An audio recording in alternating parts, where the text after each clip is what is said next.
ஒரு 30 ஆண்டு காலமாக ஒருவரை மக்களுக்கு நேரடியாக பார்ப்பதற்கு வாய்ப்பே கொடுக்கல. திடீர்னு ஒருத்தர் தெருவில் வர்றாருன்னா நான் பார்க்கணும்னு தோணாதாங்க. அதையெல்லாம் ஓட்டா நீங்க நினைக்கிறீங்க. ஜனநாயகனாக யாரு வேண்டுமானாலும் இருக்கலாம், அது பிரச்சனையே கிடையாது. ஜனநாயக தன்மையோட இருக்கிறாங்களான்னு நான் கேட்டேன். அந்த ஆவணத்தின் பிரதான நோக்கமே மராத்தி, குஜராத்தி, தமிழ், தெலுங்கு, உருது, கன்னடம் உள்ளிட்ட இந்திய மொழிகளை அழிப்பது மட்டும்தான். தமிழை அழிப்பதற்கு ஒரு மொழி தேவைப்படுது அவங்களுக்கு. ஒரு அரசு பல்கலைக்கழகம் இருக்கு, அரசு கல்லூரி இருக்குன்னா பயமா இருக்கு பிஜேபி. ஏன் அரசு கல்லூரியை சிதைக்கணும்? தனியார் கல்லூரியில இடஒதுக்கீடு இருக்கா? அப்ப அரசு பல்கலைக்கழகத்தை நான் சிதைக்காமல் நான் எப்படி இடஒதுக்கீட்டை ரத்து பண்றது? தொழிலாளரோட உரிமை, விவசாயியோட உரிமை, இந்த உரிமை என்ற வார்த்தையை பிடிக்காத ஒரு அமைப்பு ஒன்று இருக்குன்னா அது ஆர்எஸ்எஸ். அதனுடைய அரசியல் பிரிவு தான் பாஜக. உடல் வலிமையை உறுதி செய்யும் சிலாஜித், கவனத்தை மேம்படுத்தும் அஸ்வகந்தா மற்றும் உயிர் சக்தியை பெருக செய்யும் சஃபேடு முஸ்லி போன்ற இமயமலையின் உணவுப் பொருட்களை கொண்டு வந்து மிஸ்டர் பர்ஃபெக்ட் உருவாக்கப்பட்டுள்ளது. உங்கள் முழு குடும்பத்தின் ஆரோக்கியத்தை மா நேச்சுரல்ஸ் மூலம் உறுதி செய்திருங்கள். 100% இயற்கையான மூலிகை பொருட்கள் மூலம் உருவாக்கப்பட்ட மிஸ்டர் பர்ஃபெக்ட் மற்றும் மிஸ் பர்ஃபெக்ட் தலைமுறையாக குடும்பங்களின் உடல் வலிமை, மன வலிமை மற்றும் மகிழ்ச்சியை பெருக செய்கிறது. உங்கள் மகிழ்ச்சியான பயணத்தை துவங்க www.manaturals.com என்ற இணையதளத்தை பார்வையிடவும் அல்லது வாட்ஸ்அப் எண்ணிலும் தொடர்பு கொள்ளலாம்.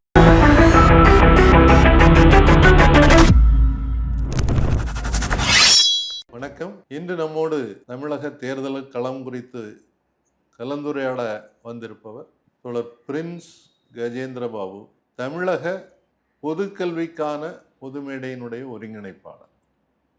வணக்கம். வணக்கங்க. தேர்தல் களத்தில் பிரச்சாரம் ரொம்ப பிரமாதமாக போயிட்டு இருக்கு. அகில இந்திய மக்கள் இயக்கங்களின் சார்பாக ஜீரோ பிஜேபி என்ற ஒரு பிரச்சாரம் என்பது தொடங்கப்பட்டிருக்கிறது. நல்ல வரவேற்பு இருக்கிறது. நீங்கள் அரசியல் களத்தை கூர்மையாக கவனிக்கக்கூடியவர்கள், தமிழ்நாட்டில் ஏன் பாஜக வரக்கூடாது? ஜீரோ பிஜேபி இல்லை, பிஜேபியே ஜீரோ தான்.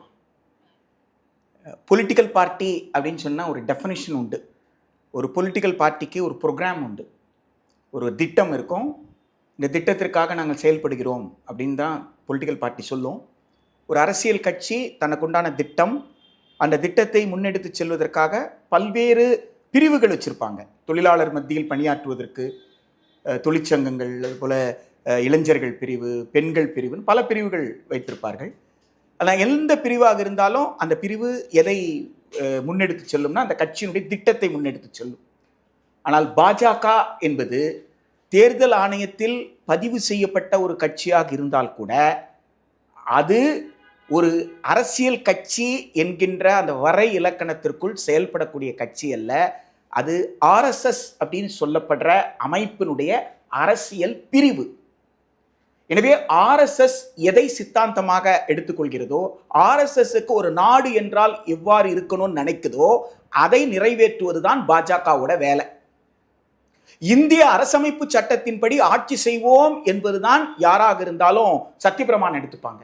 அது உச்ச நீதிமன்றத்தின் தலைமை நீதிபதியில தொடங்கி குடியரசுத் தலைவர், பிரதமர், முதல்வர், கவர்னர் யாரை எடுத்துக்கிட்டாலும் அவர்கள் ஆட்சி அல்ல, சட்டத்தின் ஆட்சி.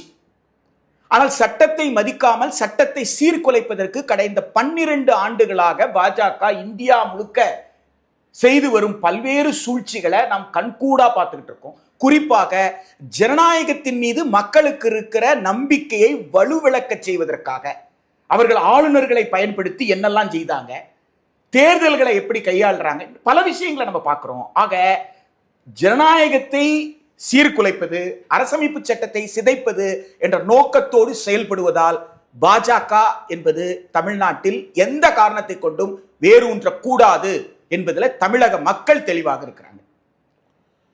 கல்வி நீங்க கூர்மையாக பார்த்துட்டு இருக்கிறீங்க, பொதுமேடை அமைத்திருக்கிறீங்க.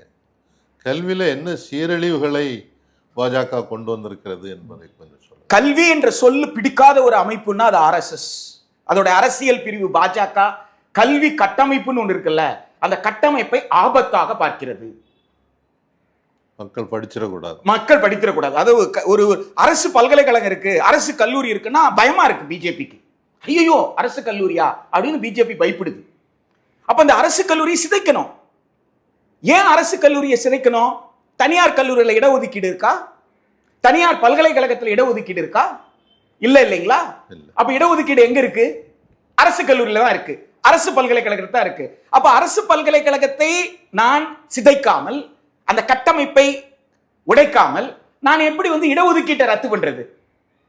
அப்போ இடஒதுக்கீடு சமூக நீதி இல்லாமல் செய்ய வேண்டும் என்று சொன்னால் எனக்கு அதுக்கு இடையூறாக இருப்பது எதுன்னு கேட்டா அது அரசு கட்டமைப்பு. எனவே அரசு கட்டமைப்பை சிதைப்பதுதான் பாஜகவினுடைய நோக்கம்.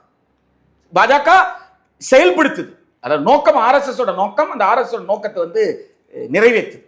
இப்போ தமிழ்நாட்டில் எல்லா மாவட்டங்களிலும் அரசு நடத்தக்கூடிய ஒரு மருத்துவக் கல்லூரி, ஒரு பொறியியல் கல்லூரி, ஒரு ஆர்ட்ஸ் அண்ட் சயின்ஸ் காலேஜ், ஒரு பாலிடெக்னிக், ஒரு ITI இதெல்லாம் இருக்கிறது அவங்களுக்கு ரொம்ப கசப்பாக இருக்குதுன்னு நினைக்கிறீங்க? ஆமாங்க. அப்போ ஏதாவது பாலஸ்தீன் மாதிரி ஆயிடக்கூடாது தமிழ்நாடுன்ற பயம் இருக்குங்க.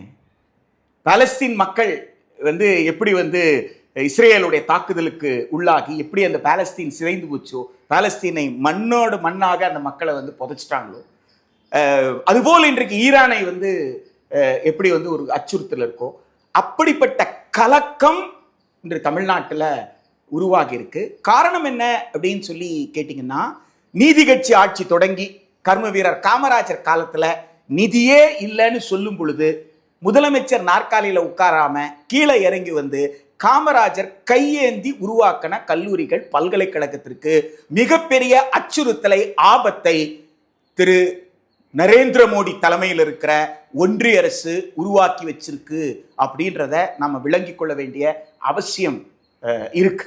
காரணம் என்னன்னு கேட்டா, அவங்க தேசிய கல்விக் கொள்கை 2020 அப்படின்னு சொல்ற அந்த ஆவணத்தை, எனக்கு முன்னாள் ஆளுநர் RN ரவி அவர்களை ரொம்ப பிடிக்கும். ஏன்னா அவர் ஒருத்தர் தான் நேர்மையா ஒரு விஷயத்த சொன்னாரு. நீங்க தேசிய கல்விக் கொள்கை 2020 படிக்காமலே பேசிட்டு இருக்கிறீங்க அப்படின்னாரு. எனக்கு ரொம்ப ஆச்சரியமா போச்சு. என்னடா இது, அதுவும் ஒரு பல்கலைக்கழகத்தில் இப்படி பேசுறாரு அப்படின்னு சொல்லிட்டு. அப்புறம்தான் சரி என்ன சொல்லியிருப்பாரு அப்படின்னு சொல்லி, எந்த அடிப்படையில் இவர் இந்த வார்த்தையை பயன்படுத்தி இருப்பாருன்னா அப்புறம் தான் எனக்கு உரைச்சது. ஏண்டா, கல்வியை பற்றி பேசாத ஒரு ஆவணத்தை அவங்க கல்வி கொள்கைன்னு சொல்லிட்டு இருக்கிறாங்க. இது கல்வியை பற்றி பேசாத ஆவணம் சொல்றதுக்கு பதிலாக தேசிய கல்விக் கொள்கை 2020 நிராகரிப்போம் தான் நீங்க சொல்லிட்டு இருக்கிறீங்க. நீங்க நிராகரிப்போன்னு சொல்றீங்க. நீங்க என்ன சொல்லியிருக்கணும்? கல்வியை பற்றி ஒரு ஆவணம் பேசல சார், அதை எப்படி சார் நான் கல்வி என்று அதை கல்வி ஆவணத்தை சரியாக புரிந்து கொண்ட ஒரே நபர் திரு RN ரவி தான் என்னுடைய பார்வையில். கொஞ்சம் விளக்கமா சொல்லுங்க. அதாவது அந்த 66 பக்கத்துல ஒரு ஆவணம் கொடுத்துருக்காங்களே, தேசிய கல்விக் கொள்கை 2020, அந்த ஆவணத்தை எடுத்து படிச்சு பாருங்க. நான் சேலஞ்ச் பண்றேன். இது பல இடங்கள்ல ஆளுநருக்கே நாங்க தபால்ல பதிவு தபால், அன்றைக்கு பதிவு தபால்லாம் இருந்தது. திரு நரேந்திர மோடி செய்த இன்னொரு மிக முக்கியமான வேணா தபால் துறையில பதிவு தபாலை ரத்து செய்தது. அந்த பதிவு தபால் இருந்த காலகட்டத்தில் பதிவு தபாலில் ஆளுநர் அவருக்கு கடிதம் அனுப்பியிருக்கோம். அவருக்கு என்ன அந்த கடிதத்தை சொன்னோமோ அதை தான் நான் இப்பவும் சொல்றேன். அந்த 66 பக்கம் ஆவணத்துல எங்காவது ஒரு இடத்துல கல்வியை பற்றி அது பேசுதான்னு சொல்லுங்க. கல்வி என்றால் இதுதான், இந்த கல்வியை நாங்க கொடுக்க போறோம், எங்கேயாவது பேசுதான்னு சொல்லுங்க. அந்த ஆவணம் கல்வியை பற்றி பேசாத ஒரு ஆவணம். அந்த ஆவணம் என்ன செய்யுதுன்னா, எழுத்தறிவு வேண்டும், அதோடு வேலை திறன் வேண்டும். எழுத்தறிவு வேண்டும், எழுத்தறிவு எதுக்குடான்னா கையெழுத்து போடுறதுக்கு. எண்ணறிவு எதுக்குடான்னா கூலி வாங்குறீங்கல்ல அதை கணக்கு பண்றதுக்கு, அவ்வளவுதான். ஹியூமன் ரைட்ஸ் பேசுறீங்கல்ல, அது பிடிக்காது RSSக்கு. கான்ஸ்டிடியூஷனல் ரைட்ஸ் சொல்றல, மனித உரிமை, அரசமைப்பு சட்டம் தந்திருக்கிற உரிமை, லேபர் ரைட்ஸ் சொல்றோம்ல, உழைக்கிற மக்களுடைய உரிமை, தொழிலாளரோட உரிமை, விவசாயியோட உரிமை, இந்த உரிமை என்ற வார்த்தையே பிடிக்காத ஒரு அமைப்பு ஒன்று இருக்குன்னா அது RSS. அதனுடைய அரசியல் பிரிவு தான் பாஜக.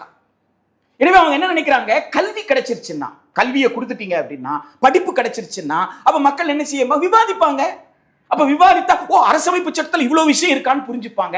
அப்ப சமூக நீதி சொல்றது அரசமைப்பு சட்டத்தில் இருக்க சொல்லாடலான்றத மக்கள் புரிஞ்சுப்பாங்க. இதனால் கல்வி இருக்கக்கூடாது. அப்ப கல்வி இல்லாம 8ஆம் கிளாஸுக்குள்ள ஒரு வேலையை கத்துக்கூட அவன் போயிட்டே இருக்கட்டும். அதுக்கப்புறம் எதுக்கு கல்லூரி, அதுக்கப்புறம் எதுக்கு பல்கலைக்கழகம்? அதுதான் இப்போ விஸ்கித் பாரத் சிக்ஷா அதிஷ்டான்.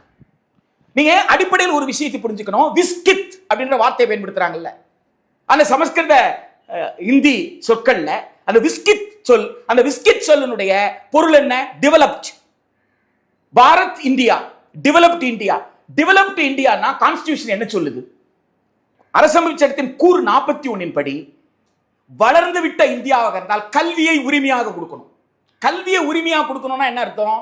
நீங்க கட்டணம் இல்லாமல் அரசு தன் பொறுப்புல கல்வியை கொடுக்கணும். ஆனா தேசிய கல்விக் கொள்கை 2020 என்ன தெரியுங்களா சொல்லுது? கல்விக்கு முழுமையாக அரசு செலவு செய்யாதுன்னு சொல்லுதுங்க. எப்படிங்க தமிழ்நாட்டில் காலூல அனுமதிக்க முடியும்? அரசு தான் செய்ய முடியும்னு சொன்னாரு கர்ம வீரர் காமராஜர். தந்தை பெரியார் அதற்காகத்தான் நீங்க பெரிய போராட்டம் நடத்தினார். திராவிட இயக்கத்தின் மிகப்பெரிய கொடை என்னன்னா, தொடக்கத்துல நீங்க சொன்னீங்களே, திராவிட இயக்கத்தை ஆண்டவர் திராவிட இயக்க கட்சிகள், அந்த திராவிட இயக்க கட்சிகள் தான் மாவட்டந்தோறும் என்ன செஞ்சாங்க, மருத்துவக் கல்லூரிகள் தொடங்குவதற்கு, அரசு மருத்துவக் கல்லூரிகளை தொடங்க முயற்சி பண்ணாங்க. மாவட்டந்தோறும் கலை அறிவியல் கல்லூரி, துறை சார்ந்த பல்கலைக்கழகங்கள், 21 பல்கலைக்கழகங்கள் மாநில அரசினுடைய பல்கலைக்கழகம் என்றால் இந்தியாவில் வேறு எந்த மாநிலத்தில் இருக்கு என்று கம்பீரமாக நம்மால கேட்க முடியுது இல்ல. அந்த கல்வி வளர்ச்சி இந்த திராவிட இயக்கத்தால் தான் நடந்தது. அது யாரால் மறுக்க முடியுமா? எனவே அந்த வளர்ச்சி இனி அதிகமாகக்கூடாது. அந்த வளர்ச்சியை தடுக்கணும். தடுக்கிறது மட்டுமல்ல, இன்று இருக்கிற மெட்ராஸ் யூனிவர்சிட்டி, இன்று இருக்கிற மதுரை காமராஜர் பல்கலைக்கழகம், பாரதியார் பல்கலைக்கழகம், இதையெல்லாம் தனியாரிடம் கொடுக்கணும்ன்ற பேராபத்து. அப்போ பிஸ்கட் பாரத் அப்படின்னு சொன்னா ரைட்ட, எஜுகேஷனை ரைட்டா கொடுக்கணும், கல்வியை உரிமையா கொடுக்கணும், அரசு செலவுல கொடுக்கணும். ஆனா தேசிய கல்விக் கொள்கை 2020 அரசு முழுமையாக செலவு செய்யாது. அப்ப முழுமையா செலவு செய்யாதுன்னா சம்பளம் யார் கொடுப்பாங்க? சம்பளத்துக்கு, சம்பளம்ன்றது செலவா இல்லையா? சம்பளம் யார் கொடுப்பாங்க? டீச்சருக்கு, ஆசிரியருக்கான ஊதியம் யார் கொடுப்பாங்க? ஊழியருக்கான ஊதியம் யார் கொடுப்பாங்க? அப்ப அந்த ஊதியத்திற்கு நீங்க என்ன செய்ய போறீங்க? கட்டணத்தை வசூல் பண்ண போறீங்க. யார்கிட்ட வசூல் பண்ண போறீங்க? மாணவர்கிட்ட வசூல் பண்ண போறீங்க. செல்ஃப் ஃபைனான்சிங்ல செல்ஃப் ஃபைனான்ஸ் காலேஜ் நடக்கிற மாதிரி வந்துட போகுது. ஒரு கட்டத்துக்கு மேல என்ன சொல்ல போறீங்க? நிர்வாகத்தை கூட தனியார் கிட்ட கொடுத்தா என்னப்பா? இதை நீங்க யூகத்தின் அடிப்படையில் எல்லாம் பேசக்கூடாது சார், சொல்லக்கூடாது. ஏன்னா கான்ஸ்டிடியூஷன், ஒன்றிய அரசு ஏற்கனவே சைனிக் ஸ்கூல் இருக்க, டிஃபென்ஸ் ஸ்கூல், பாதுகாப்பு துறையின் கீழ் இயங்குற அந்த ஸ்கூல் நிர்வாகத்தை சில மாநிலங்கள்ல தனியார் கிட்ட கொடுத்திருக்கு. எனவே அரசு பிஎம்ஸ்டின்னு சொல்றாங்க. எதுக்காக பிஎம்ஸ்டி? பிஎம்ஸ்டின்றது பெரும்பகுதி பல்லாயிரக்கணக்கான அரசு பள்ளிகளை மூடிவிட்டு ஒரே ஒரு பிஎம்ஸ்டி இருக்கும். கடைசி அந்த பிஎம்ஸ்டியும் சைனிக் ஸ்கூலை கொடுத்தா மாதிரி தனியார் கிட்ட கொடுக்கறதுக்கு தான் பிஎம்ஸ்டி இருக்காங்க. அப்ப prime minister school for rising India, பிஎம்ஸ்டினா ஒரு மாவட்டத்திற்கு ஒரு பள்ளிக்கூடம்னா மற்ற ஸ்கூல் எல்லாம் எந்த இந்தியாக்கு? இந்த ஸ்கூல் தான் ரைசிங் இந்தியாக்குன்னா மற்ற ஸ்கூல்ல படிக்கிற பிள்ளைலாம் எந்த இந்தியாக்கு? அப்போ ஒரு பாகுபாட்டை உருவாக்கி அரசு கட்டமைப்பை சிதைப்பது. அப்போ பள்ளியில தொடங்கினாங்க இல்லைங்களா, இப்ப அந்த விஸ்கிட் பாரத் சிக்ஷா அதிஷ்டான்ல அவங்க என்ன பண்றாங்க? ஒட்டுமொத்தமாக கல்லூரிகளை, பல்கலைக்கழகங்களை ஒன்றிய அரசின் கட்டுப்பாட்டு கீழே கொண்டு வர்றாங்க. தயவு கூர்ந்துங்க, பகத்சிங் மார்ச் 23 அவரை தூக்கிலிடப்பட்ட நாள். பகத்சிங் ராஜகுரு சுகதேவ் 23 வயசு ஒரு இளைஞன் தூக்கிலிடப்பட்டான், கொல்லப்பட்டான் பிரிட்டிஷ்காரர்களால். அந்த தியாகம் இருக்குல்ல, அந்த கொலை இருக்குல்ல, அந்த பகத்சிங்கோட தியாகமும் நம்ம ஊர்ல வஉசி செக்கிழித்து ரத்தம் சிந்தனார். அந்த ரத்தம், இந்த தியாகம், இந்த பகத்சிங்கனுடைய இந்த தியாகத்தையும் இந்த வஉசியுடைய ரத்தத்தையும் ஏப்ரல் மாசம் 23ஆம் தேதி வாக்குச்சாவடிக்கு போகும் பொழுது நம் தமிழகத்தில் இருக்கிற இந்தியர்கள், இந்திய மக்கள் சற்று யோசித்து பார்க்கணும் நான் கேட்டுக்கிறேன் இந்த இடத்துல. ஏனென்றால் இது சாதாரண தியாகம் கிடையாது. இது இறையாண்மை நம்ம கிட்ட இருக்கு. இறையாண்மை யாரிடம் இருக்குன்னா இந்தியர்கள் கிட்ட இருக்கு.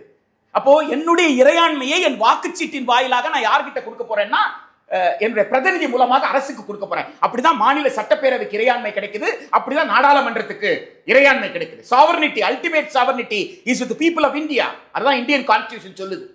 எனவே இந்த இறையாண்மையை பயன்படுத்தும் போது நாம் என்ன புரிஞ்சுக்கணும்னா, அரசமைப்பு சட்டத்தில் 7வது அட்டவணை 2வது பட்டியல் வரிசை 32ல பல்கலைக்கழகத்தை உருவாக்குதல், ஒழுங்குபடுத்துதல், கலைத்தல் என்பது மாநில அரசின் அதிகாரம். மாநில அரசின் அதிகாரம் என்றால் நாடாளுமன்றம் சட்டம் இயற்றவே முடியாது. ஆனால் நாடாளுமன்றத்தில் பல்கலைக்கழகத்தை ஒழுங்குபடுத்துவதற்கான சட்டத்தை ஏற்றிருக்கிறார்கள். பல்கலைக்கழகத்தை நினைத்தால் கலைத்து விட முடியும். எதால் கேட்டா அந்த ஆணையத்தால், உயர்கல்வி ஆணையத்தால். அதற்கான அப்போ உருவாக்குவதற்கோ ஒழுங்குபடுத்துவதற்கோ கலைப்பதற்கோ ஒன்றிய அரசிற்கு அதிகாரம் இல்லை என்பதை பட்டியல் 1 வரிசை 44 தெளிவா சொல்லியிருக்காங்க. பட்டியல் 2 மாநில பட்டியல் வரிசை 32ல தெளிவா சொல்லியிருக்காங்க. பல்கலைக்கழகம் யாரோட கட்டுப்பாடு? மாநில அரசின் கட்டுப்பாடு. 25 பட்டியல் 3ல கல்வி இருக்கே நீங்க கேட்கலாம், ஒப்பிசைவு பட்டியல்ல கல்வி. ஆனால் அது எந்த வரையுறைக்கு உட்பட்டதுன்னா பட்டியல் 1 66க்கு உட்பட்டது. அதாவது பட்டியல் 1 66னா உயர்கல்வி மற்றும் உயர்கல்வி ஆய்வுல தரத்தை தீர்மானிப்பது மட்டும்தான்.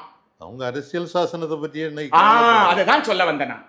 நீங்க சொன்னது 100% இதைத்தான் நான் தொடக்கத்தில் சொல்லிட்டு இருக்கிறேன். அரசமைப்பு சட்டத்திற்கு எதிரான அரசமைப்பு சட்டத்தை ஏற்றுக்கொள்ளாத ஆர்எஸ்எஸ், அந்த ஆர்எஸ்எஸ் அரசியல் பிரிவு பாஜக என்பதனால் இருக்கின்ற அரசியல் அமைப்பு சட்டம் தந்திருக்கிற அந்த உரிமையை பறிக்க துடிக்கின்ற பாஜகவை தமிழ்நாட்டில் வேரூன்ற செய்யக்கூடாது. பாஜகவினுடைய மாநில தலைவர் பகிரங்கமாக என்ன சொல்லியிருக்காருன்னு சொன்னா, நாங்க மும்மொழி கொள்கையை கொண்டு வருவோம் அப்படின்னு சொல்லியிருக்காங்க.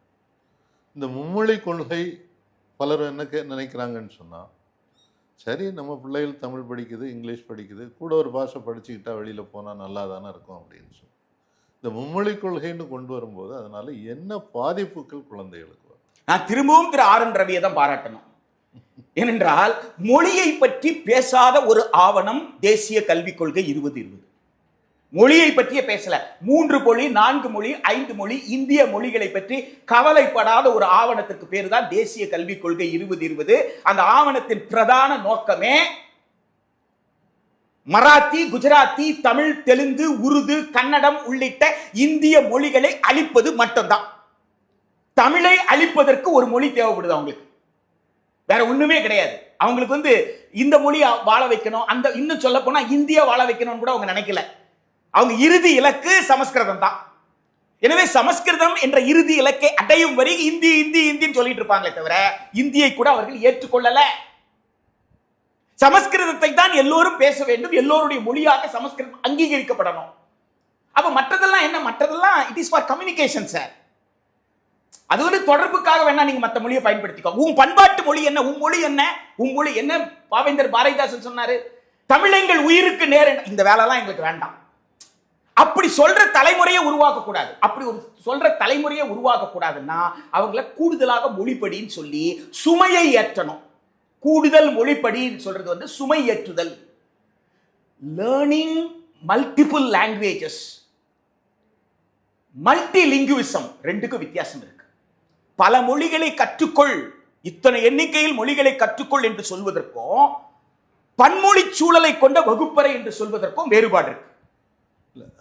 எனவே இவர்களுடைய நோக்கம் என்பது 3 மொழி என்ற எண்ணிக்கையின் மூலமாக அவர்கள் தமிழ் மொழிக்கு இருக்கக்கூடிய முக்கியத்துவத்தை இழக்க செய்வதும், மக்களுக்கு நீ வெளிநாட்டுக்கு போலாம் ஒரு மொழி தேவைப்படுது இல்ல, நான் ஏன்டா என் நிலத்தை விட்டு போகணும், என்னுடைய மீத்தேனை திருடுறதுக்காக நான் காவேரியை விட்டு போகணும்ன்றியா, நான் தஞ்சாவூர்ல இருந்து போகணும்ன்றியா? இல்லையா? அப்படித்தானே. போனா கூட போற இடத்துல நமக்கு தேவையின் அடிப்படையில் கத்துக்கிட்டோம். நான் பள்ளிக்கூடத்தில் படிக்கும்போது நான் ஹிந்தி படிக்கல, காலேஜ்லயும் ஹிந்தி படிக்கல.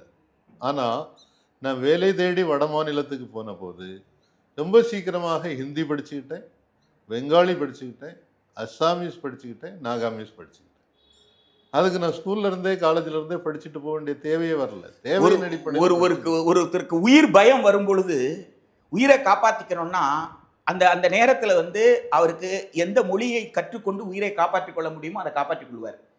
அதுபோல ஒருத்தருக்கு பசி எடுக்குது அப்படின்னா எந்த சூழல் இருக்கிறாரோ, எந்த மொழி, இந்த பசியை நான் சொல்றதுக்கு நான் எந்த மொழியில சொல்லணுமோ அந்த மொழியை கற்றுக்கொண்டு சொல்வது என்பது வேறு. எனவே இங்க யாரு வேணாலும் தமிழ் பேசுறாங்க. ஏன் நம்ம கேரளாவை எடுத்துக்கோங்களேன். கேரளால வட இந்தியால இருந்து வந்தவங்க பல மொழி பேசக்கூடியவங்க வந்தாங்க. கொரோனா காலத்துல திடீர்னு லாக்டவுன், திடீர்னு போக்குவரத்து எல்லாம் முடக்குறாங்க. அந்த மக்கள் துடிக்கிறாங்க. அந்த மக்களுக்கு வீடு கட்டி கொடுத்து, வீட்டுக்கான மானியத்தை கொடுத்து இடதுசாரி அரசு, பினராயி விஜயன் தலைமையில் இருக்கக்கூடிய சிபிஎம் தலைமையில் இருக்கிற அரசாங்க அந்த மக்களுக்கு மொழியை பார்க்காமல் எந்த மொழியை பேசக்கூடிய மக்களா இருந்தா மக்களுக்கு வீடெல்லாம் கட்டி கொடுத்துருக்காங்களே. எனவே நமக்கு யாருமே இங்க இந்தியாவில் இருக்கிற, நான் டெல்லிக்கு போயிருக்கிறேன். 3 மாசத்துக்கிட்ட அந்த இடத்துல நான் வேலை காரணமாக நான் அந்த இடத்துல இருக்க வேண்டியது இருந்தது. எனக்கு இந்தியே தெரியாது, நான் இந்தியே பேசல, ஒரு வார்த்தை கூட ஹிந்தி பேசல. அந்த மக்கள் என்ன அந்நியமாகவே பார்க்கலையே. நான் பாட்னாக்கு போயிருக்கிறேன், இந்த மக்கள் என்ன அந்நியமாகவே பார்க்கலையே. ஏன்னா மக்களுக்கும் பிரச்சனையே கிடையாது. நான் மைசூருக்கு போயிருக்கும் போது மைசூர் பல்கலைக்கழகத்துல நீங்க ஆங்கிலத்துல பேசாதீங்க, நீங்க தமிழ்லயே பேசுங்க, நீங்க கன்னடத்துல கூட பேசுங்க, தெலுங்குல பேசுங்க அப்படின்னு அந்த மக்கள் சொன்னாங்க. தமிழ்ல பேசுங்கன்னு சொன்னாங்க கன்னடத்து மக்கள். எனவே மக்களுக்கு இருக்கிற உறவுல எந்த சிக்கலுமே இங்க கிடையாது. இங்க தமிழ்நாட்டில் ஒரு மொழிக் கொள்கை இருக்கு அப்படின்னு சொன்னா அது எந்த கட்சியினுடைய மாநாட்டில் தீர்மானித்த மொழிக் கொள்கை கிடையாது.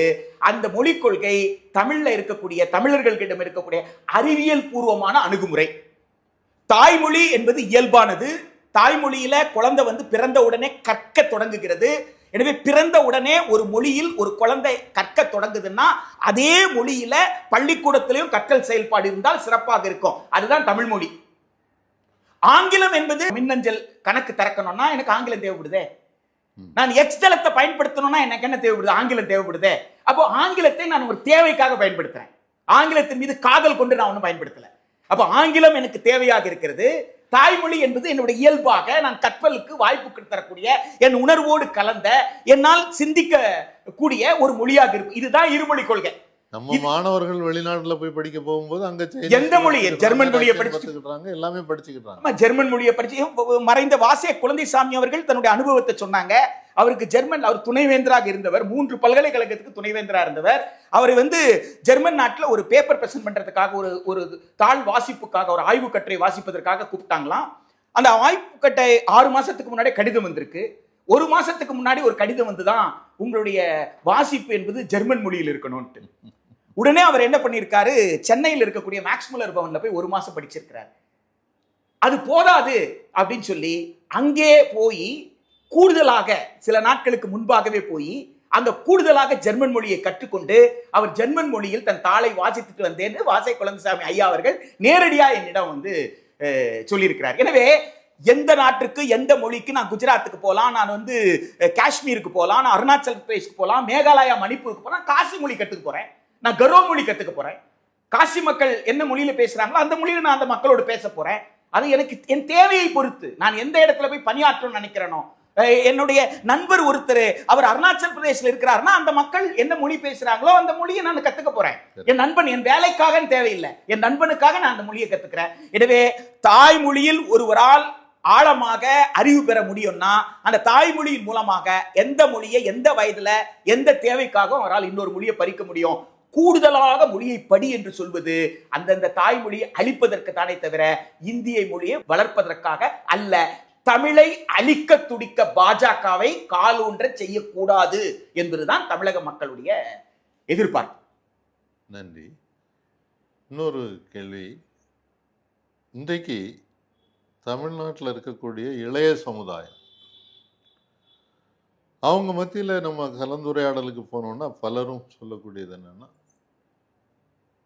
ஒரு மாற்று வேண்டும், அதனால திரைப்படத்துறையிலிருந்து வந்திருக்கக்கூடிய ஒரு தலைவர், அவருக்கு நாங்கள் ஆதரவாக ஓட்டு போடணும்னு நினைக்கிறோம் அப்படின்னு பேசுகிறாங்க, பரவலாக பேசுகிறாங்க. அவருடைய கூட்டங்களுக்கு ஆயிரக்கணக்கான மக்கள் எப்படி போய் திரள்றாங்கன்றதெல்லாம் பார்க்குறோம். இப்போ இதை நீங்கள் எப்படி பார்க்குறீங்க? இந்த இளைய சமுதாயத்துக்கு என்ன சொல்ல விரும்புறீங்க? உங்கள் அனுபவம் வேறையா இருந்திருக்கு, என்ன அனுபவம் வேறையா இருந்திருக்குன்னு தான். நீங்கள் யாரை இளைஞர்னு சொல்கிறீங்கன்னு எனக்கு தெரியல. என்கிட்ட எந்த இளைஞனும் அப்படி சொன்னது கிடையாது. ஏனென்றால் நான் சந்தித்த இளைஞன்கிட்ட நான் கேட்ட கேள்வி, ஐயா ஜனநாயகனாக யார் வேண்டுமானாலும் இருக்கலாம், அது பிரச்சனையே கிடையாது, ஜனநாயக தன்மையோட இருக்கிறாங்களான்னு நான் கேட்டேன். ஜனன்னா மக்கள் இல்லையா? அதுவே தமிழ் வார்த்தை கிடையாது, ஜனவே தமிழ் வார்த்தை கிடையாது. அப்போ தமிழ் வார்த்தையை பயன்படுத்தல. சாதாரணமாக தமிழ்நாடு அப்படின்னு தான் கவிஞர் தமிழொலி விழிக்கிறாரு.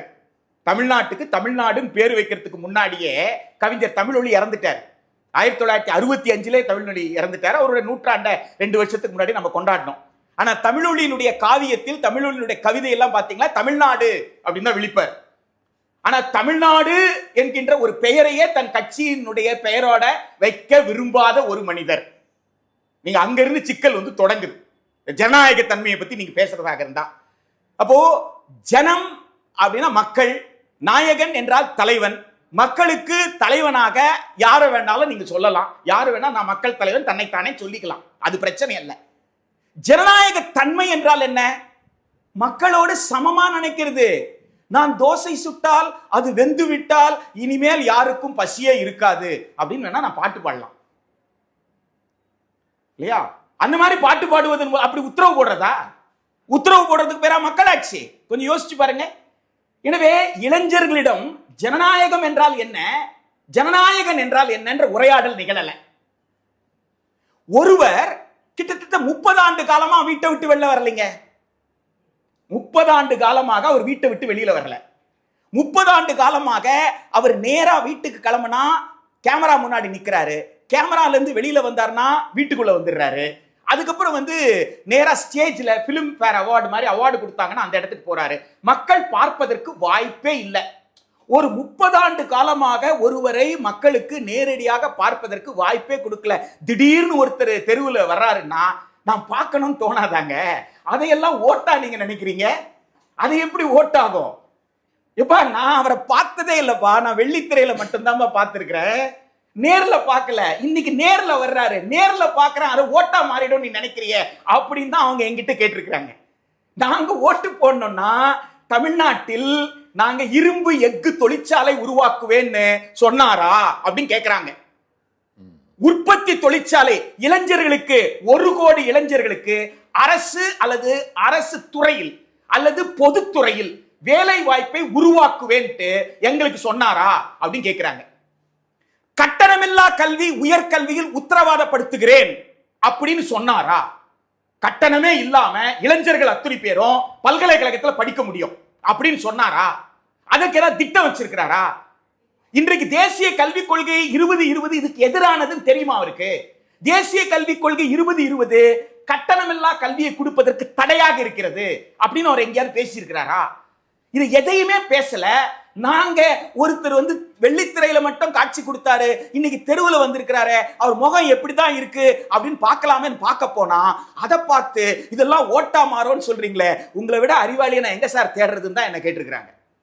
அதனால நீங்க சொல்ற மாதிரி எந்த இளைஞரும், அதுவும் தமிழ்நாட்டு இளைஞர்கள், எத்தனையோ நடிகர்கள் இங்க அரசியல் தலைமைக்கு வந்திருக்காங்க, பக்குவத்தோடு நடந்துகிட்டு இருக்காங்க. எந்த நடிகர் தமிழகத்துல அரசியல் கட்சி தலைவரானதுக்கு அப்புறம் கூட ஒரு அடியாளை வச்சு அந்த ரசிகருடைய காலை பூட்ஸ் காலால அவருடைய பாதுகாவலர் எட்டி உதைத்ததாக வரலாறே கிடையாது. இதையெல்லாம் பார்த்துட்டு அப்படிப்பட்ட நபருக்கு ஓட்டு போடுற அளவுக்கு ஒரு தன்மானம் அற்ற இளைஞர்கள் தான் தமிழர்கள் என்று கருதுகிறவர்கள் தான் குற்றவாளிகள் என்னை பொறுத்த வரைக்கும். அப்போ நீங்க இந்த பத்திரிகையில கருத்து கணிப்புகள்ல 10%, 15%, 18% வாக்குகள்னு சொல்றதெல்லாம் அது டேபிள் ஒர்க் நிறைய இருக்கு இல்லைங்க. நாம நினைச்சுக்கிறது, ஓ கூட்டம் கூடுதுல்ல, கூட்டத்தை பார்க்கறது, கூட்டத்தை பார்த்து அப்படி நினைச்சுக்கிறது.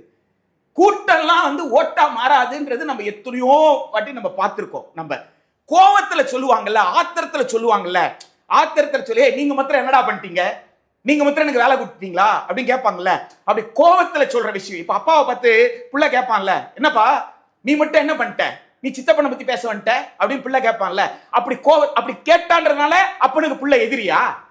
நீங்க அது தமிழக மக்கள்ல தமிழக இளைஞர்கள் அப்படி உரிமையோடு சில உரையாடல் நிகழ்த்தி இருக்காங்கன்னா அந்த உரையாடல் எல்லாம் தவறா புரிஞ்சுக்கிட்டு இந்த மக்கள் சிந்திக்கவே மாட்டாங்க, இந்த மக்கள் தேர்தல் அறிக்கையை வாசிக்கவே மாட்டாங்க, இந்த மக்களுக்கு எதை தடுப்பதற்கு யார் வேண்டும் என்று புரிந்து கொள்ளவே மாட்டாங்க அப்படின்ற அந்த கருத்துக்கு நம்ம போக வேண்டிய அவசியமே இல்லை.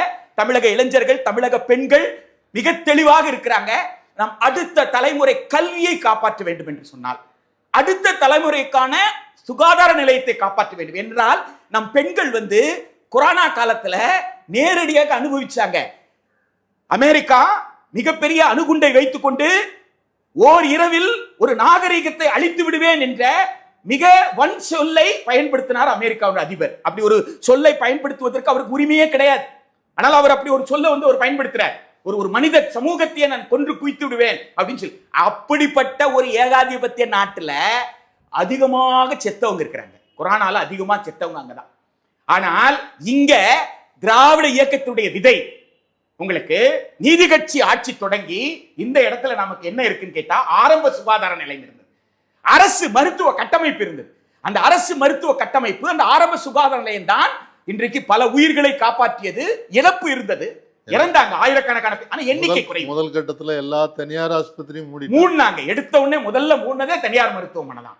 ஆனால் இதையெல்லாம் பார்த்த மக்களுக்கு தெரியுது, நீட் என்பது இந்த ஆரம்ப சுகாதார நிலையத்தை குறிவைத்து, ஏனென்றால் பல கோடி செலவு பண்ணிட்டு வர்றவன் ஆரம்ப சுகாதார நிலையத்துக்கு ஒரு குக்கிராமத்துல, மலை கிராமத்துல எப்படி வேலை செய்வான்? அவன் செலவு பண்ண பணத்தை, கடன் வாங்கினதை திருப்பி அடைக்கணுமே. அப்ப அதுலதான் அவன் கவனம் செலுத்துவான். எனவே ஒரு ஆரம்ப சுகாதார நிலையத்தை சிதைக்கிற இந்த ஆரம்ப சுகாதார நிலையத்தை பற்றி யாருக்கு அக்கறை இருக்கிறது? அரசு மருத்துவமனை பற்றி யாருக்கு அக்கறை இருக்கிறது? இதை சிதைக்க துடிக்கின்ற பாஜகவோடு கூட்டணி வைத்திருக்கிறார்களே, எவ்வளவு பெரிய துரோகத்தை தமிழ்நாட்டிற்கு செய்ய துடிக்கிறார்கள்.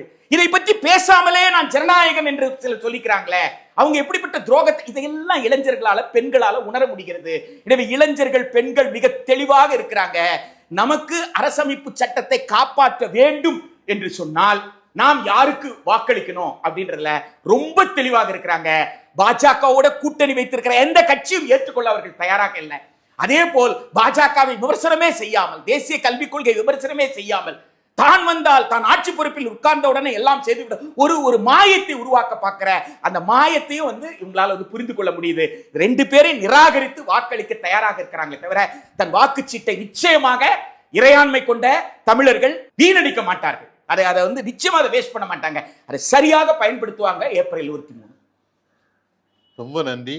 ரொம்ப அழகாக நேயர்களுக்கு தெளிவான விளக்கங்களை கொடுத்தீங்க. உங்களுடைய நேரத்தை செலவழித்து எங்களோடு இந்த உரையாடல் கலந்து கொண்டதற்கு மிக்க மிக்க நன்றி. நன்றி. வணக்கம். ஊடகம் கார்ப்பரேட் அரசியல்வாதிகளின் கைப்பாவையாக அடிமைகளாக இருந்தது போதும். இனி சாட்டை எடுத்து சுழற்றும் நேரம் வந்துவிட்டது. ஊடகம் பொதுமக்களாகிய உங்களுக்காக உங்களாலேயே இயக்கப்பட வேண்டும்.